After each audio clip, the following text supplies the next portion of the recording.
Okay, welcome back to the show, folks. That's right, you got the American Adversaries Drive Time Prime Time Show as we come to you live on FM 105.5 and AM 660 The Answer. And please help us save the babies.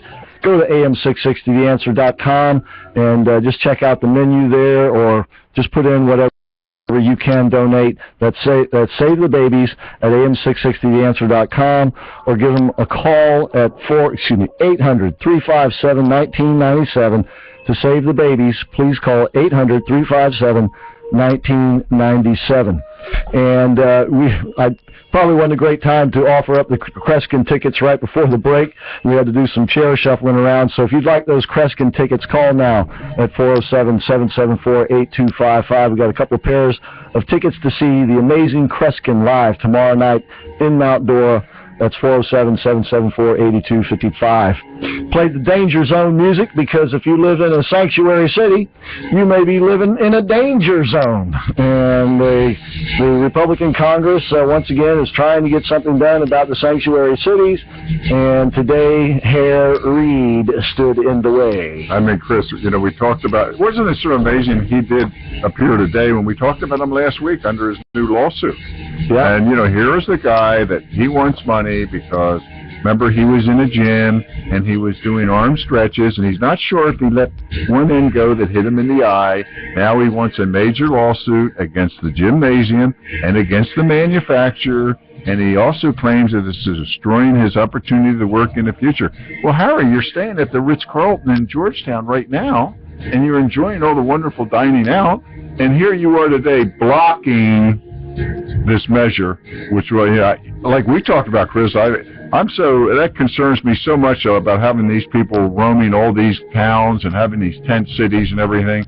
Let's not have a Super Bowl in San Francisco. I think it might be too dangerous. We'll play the Democratic game. We'll boycott the people that support Sanctuary City. That's what I think the other side should do, because they always boycott you.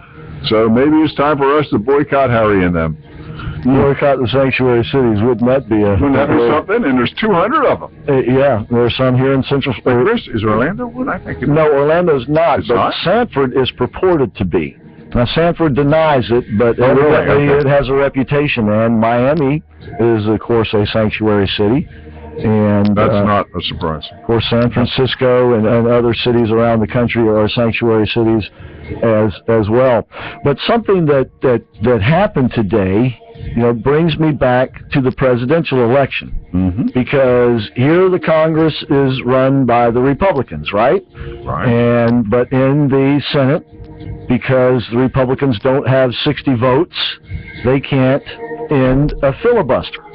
And they're not willing, at least this leader of the Republican Senate is not willing to play hardball with Harry Reid and say, if you're going to filibuster something, then I expect you to stand on the floor of the Senate, in front of your desk, wherever you want to stand, and you filibuster. Right.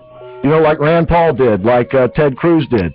And when you finish talking, then we vote. That's what a real filibuster is supposed to be all about.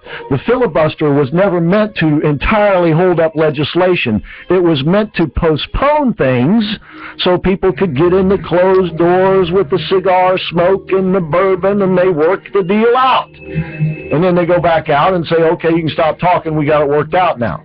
It was never meant to just put entirely the brakes on legislation, but that's what it's become.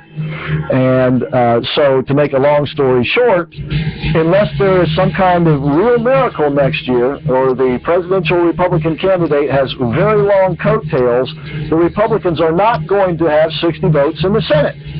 So, Harry Reid, or his successor, since he's decided not to run again, he has a big lawsuit. Yeah, it's supposed to be, the rumors are Chuck Schumer will become the next leader of the Senate, or the Democrat minority, and should it be still a minority. And it may not be a minority if the Republicans put up a weak candidate. Yeah.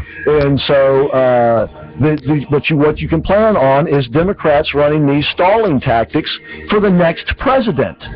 I'll tell you what interests me there, Chris. If it's a Republican. So that next president is going to have to be up to the task of generating public support for policies that can put pressure on Congress in the ways that we're not seeing it right now. Did you know how Bill Riley took this on? Here's Mr. Media, right? He took this on as a personal thing. He said, I'm going to make sure this gets through Congress. Talking about Sanctuary City. Got it.